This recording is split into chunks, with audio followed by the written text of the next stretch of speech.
How do I select a household to interview?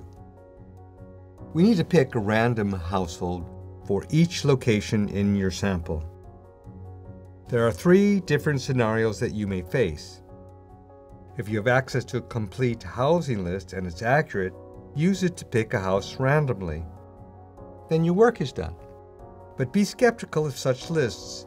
In practice, they are rarely accurate.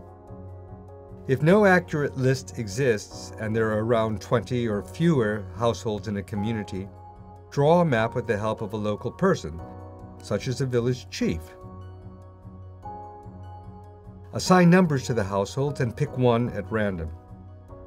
You can use a random number table for this. Select the number randomly by letting a pencil in your hand drop onto the table. Just use only the number of digits that you need. In this case, it might be 2 digits, up to 20, so just take the first 2 digits of the number you pick out of the table. If it's not a number you can use, just move on down the list until you find a number that you can use.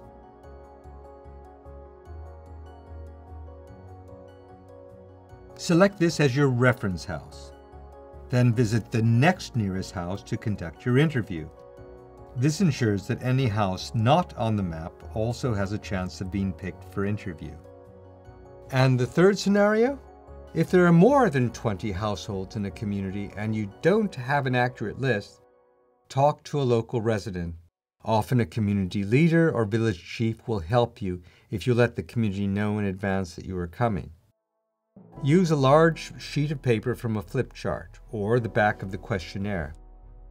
Ask them to locate the center of the community. This might be a plaza, marketplace, or a church, for example. If there is no obvious center, try to pick somewhere in the middle of the community. The chief will know where that is.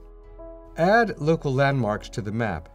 This might include churches, mosques, schools, shops, or football pitches. Also add roads, footpaths, rivers, and streams. Divide the community into around 2 to 5 or even more sections, using roads or local landmarks for convenience. Each section should have more or less the same number of households. Number the sections. Select one at random using a random number table.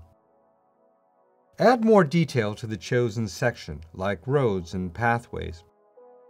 If it's still very large, then divide it again into 2 to 5 or more subsections with about the same number of households in each, and number the subsections. Then select one of those at random, using a random number table. Continue the same process until there are few enough houses that you can count them comfortably. I like to use around 10 to 15. Assign numbers to the houses and pick one at random.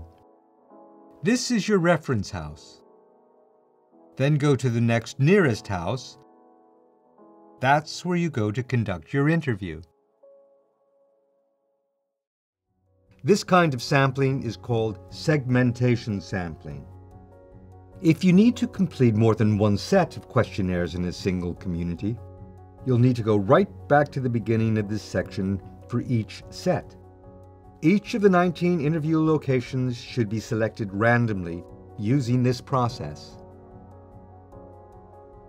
Always update the map and keep it for future reference.